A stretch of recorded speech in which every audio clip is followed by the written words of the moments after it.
ନମସ୍କାର ଦର୍ଶକ ବନ୍ଧୁ, ଆଜି ହେଉଛି 26 ତାରିଖ ଜୁଲାଇ ମାସ ଶୁକ୍ରବାର 2024 ମସିହା। ଶ୍ରାବଣ ମାସ କୃଷ୍ଣପକ୍ଷ କର୍କଟ 11 ଦିନ। ଆଜିର ନିଷିଦ୍ଧ ଖାଦ୍ୟ ହେଉଛି ନିମ୍ବ।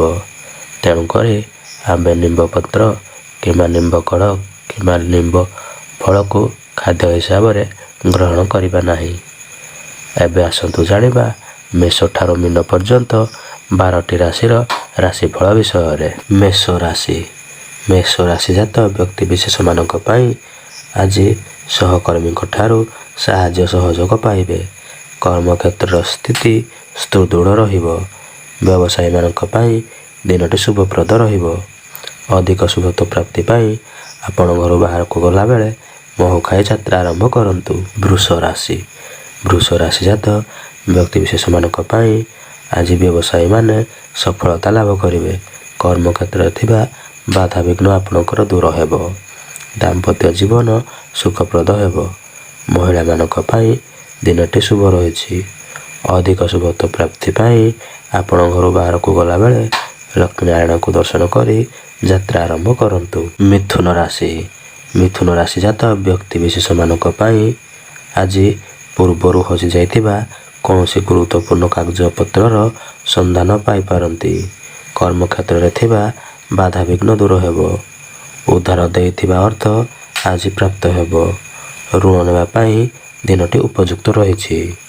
ଅଧିକ ଶୁଭତ୍ୱ ପ୍ରାପ୍ତି ପାଇଁ ଆପଣ ଘରୁ ବାହାରକୁ ଗଲାବେଳେ ତୁଳସୀ ଗଛ ମୂଳରେ ଜଳଦାନ କରନ୍ତୁ ଏବଂ ସେହି ଗଛ ମୂଳରୁ କିଛି ମାଟି ନେଇ ମସ୍ତକରେ ଲଗାଇ ଯାତ୍ରା ଆରମ୍ଭ କରନ୍ତୁ। କର୍କଟ ରାଶି ଜାତ ବ୍ୟକ୍ତିବିଶେଷମାନଙ୍କ ପାଇଁ ଆଜି ପାରିବାରିକ ଜୀବନ ସୁଖପ୍ରଦ ହେବ। ସ୍ୱାସ୍ଥ୍ୟଗତ ସମସ୍ୟା ଦୂର ହେବ। ଆଜି ଘାତ ଚନ୍ଦ୍ରଭୋଗ ହେଉଥିବାରୁ କୌଣସି ବ୍ୟକ୍ତିଙ୍କ ସହିତ ବାଦ ବିବାଦ ଦେଖାଦେଇପାରେ। କୌଣସି ଗୁରୁତ୍ୱପୂର୍ଣ୍ଣ ନିଷ୍ପତ୍ତି ନେବା ଆଗରୁ ଭାବିଚିନ୍ତି ନିଷ୍ପତ୍ତି ନିଅନ୍ତୁ। ଯାନବାହନରେ ଗଲାବେଳେ ସତର୍କତା ଅବଲମ୍ବନ କରନ୍ତୁ। ଅଧିକ ଶୁଭତ୍ୱ ପ୍ରାପ୍ତି ପାଇଁ ଆପଣ ଗଣେଶଙ୍କୁ ବୁନ୍ଦି ଲଡ଼ୁ ଚଢ଼ାଇ ପ୍ରସାଦ ରୂପରେ ଗ୍ରହଣ କରି ଯାତ୍ରା ଆରମ୍ଭ କରନ୍ତୁ। ସିଂହ ରାଶି ଜାତ ବ୍ୟକ୍ତିବିଶେଷମାନଙ୍କ ପାଇଁ ଆଜି ବିଭିନ୍ନ ଦିଗରୁ ଅର୍ଥ ଉପାର୍ଜନ କରିବେ। ବ୍ୟବସାୟୀମାନଙ୍କ ପାଇଁ ଦିନଟି ଶୁଭ ରହିଛି। ପୂର୍ବରୁ ଥିବା ବାଧାବିଘ୍ନ ଦୂର ହେବ। ଦାମ୍ପତ୍ୟ ଜୀବନରେ କିଛି ମନୋମାଳିନ୍ୟ ଥିଲେ ଦୂର ହେବ। ବନ୍ଧୁ ଦର୍ଶନ ଯୋଗ ରହିଛି। ଅଧିକ ଶୁଭତ୍ୱ ପ୍ରାପ୍ତି ପାଇଁ ଆପଣ ଗାଈର ସେବା କରନ୍ତୁ ଏବଂ ଗାଈକୁ କିଛି ଘାସ ଖାଇବାକୁ ଦେଇ ଯାତ୍ରା ଆରମ୍ଭ କରନ୍ତୁ। କନ୍ୟା ରାଶି ଜାତ ବ୍ୟକ୍ତିବିଶେଷମାନଙ୍କର ପେଟ ଜନିତ ସମସ୍ୟା ଦେଖାଦେଇପାରେ। ପରିବାରରେ ଥିବା ବାଧାବିଘ୍ନ ଦୂର ହେବ। ବ୍ୟବସାୟୀମାନଙ୍କ ପାଇଁ ଦିନଟି ଶୁଭ ରହିଛି। ମହିଳାମାନଙ୍କ ପାଇଁ ଦିନଟି ଶୁଭରେ ବିତିବ।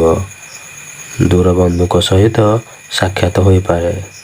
ଅଧିକ ଶୁଭତ୍ୱ ପ୍ରାପ୍ତି ପାଇଁ ଆପଣ ଘରୁ ବାହାରକୁ ଯିବା ପୂର୍ବରୁ ଗାୟତ୍ରୀ ମନ୍ତ୍ରକୁ 21 ଥର ପାଠ କରି ଯାତ୍ରା ଆରମ୍ଭ କରନ୍ତୁ। ତୁଳା ରାଶି ଜାତ ବ୍ୟକ୍ତିବିଶେଷମାନଙ୍କ ପାଇଁ ଆଜି କର୍ମକ୍ଷେତ୍ର, ପାରିବାରିକ ଜୀବନ ଓ ଆର୍ଥିକ ଦୃଷ୍ଟିକୋଣରୁ ଦିନଟି ଶୁଭପ୍ରଦ ରହିବ।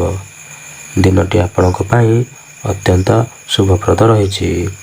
ସ୍ୱାସ୍ଥ୍ୟଗତ ସମସ୍ୟା ଦୂର ହେବ। ବ୍ୟବସାୟୀମାନଙ୍କ ପାଇଁ ଦିନଟି ବହୁତ ଭଲରେ କଟିବ। ପରିବାରରେ ଥିବା ମତାନ୍ତର ଦୂର ହେବ। ଅଧିକ ଶୁଭତ୍ୱ ପ୍ରାପ୍ତି ପାଇଁ ଆପଣ ଘରୁ ବାହାରକୁ ଗଲାବେଳେ ମହାଲକ୍ଷ୍ମୀଙ୍କୁ ଦର୍ଶନ କରି ଯାତ୍ରା ଆରମ୍ଭ କରନ୍ତୁ। ବିଛା ରାଶି ଜାତ ବ୍ୟକ୍ତିବିଶେଷମାନେ ଆଜି ପାରିବାରିକ ଜୀବନ ସୁଖପ୍ରଦ ରହିବ। ସ୍ୱାସ୍ଥ୍ୟଗତ ସମସ୍ୟାକୁ ନେଇ ଚିନ୍ତିତ ରହିବେ। ଦାମ୍ପତ୍ୟ ଜୀବନରେ ଥିବା ମତପାର୍ଥକ୍ୟ ଦୂର ହେବ। ଭାଇମାନଙ୍କ ମଧ୍ୟରେ ବାଦବିବାଦ ଦେଖାଦେଇପାରେ।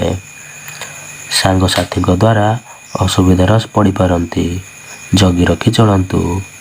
ଅଧିକ ଶୁଭତ୍ୱ ପ୍ରାପ୍ତି ପାଇଁ ଆପଣ ହନୁମାନ ଚାଳିଶା ପାଠ କରି ଯାତ୍ରା ଆରମ୍ଭ କରନ୍ତୁ।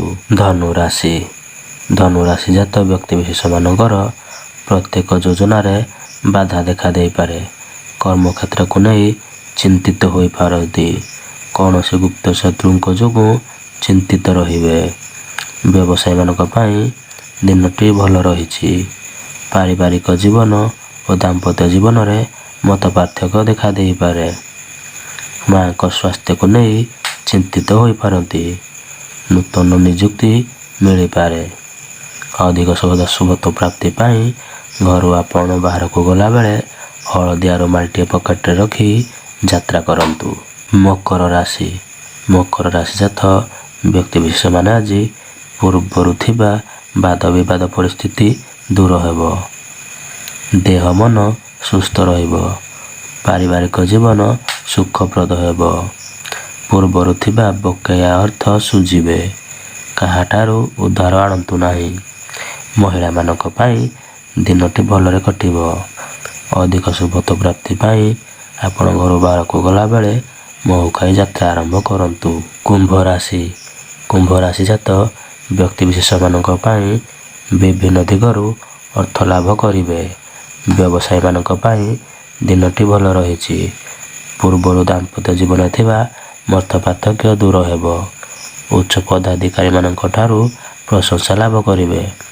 ଅଧିକ ଶୁଭତ୍ୱ ପ୍ରାପ୍ତି ପାଇଁ ଆପଣ କାଉକୁ କିଛି ରୁଟି ଖାଇବାକୁ ଦେଇ ଯାତ୍ରା ଆରମ୍ଭ କରନ୍ତୁ। ମୀନ ରାଶି ଜାତ ବ୍ୟକ୍ତିବିଶେଷମାନଙ୍କର ଆଜି ଆୟ ଅପେକ୍ଷା ବ୍ୟୟ ଅଧିକା ହେବ।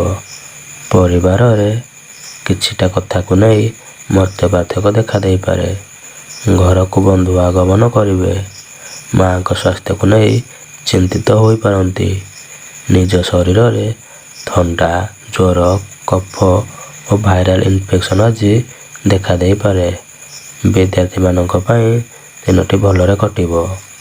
ଅଧିକ ଶୁଭତ୍ୱ ପ୍ରାପ୍ତି ପାଇଁ ଆଜି ଆପଣ ଶିବଲିଙ୍ଗରେ 7 ଗୋଟି ବେଲପତ୍ର ଅର୍ପଣ କରି ଯାତ୍ରା ଆରମ୍ଭ କରନ୍ତୁ।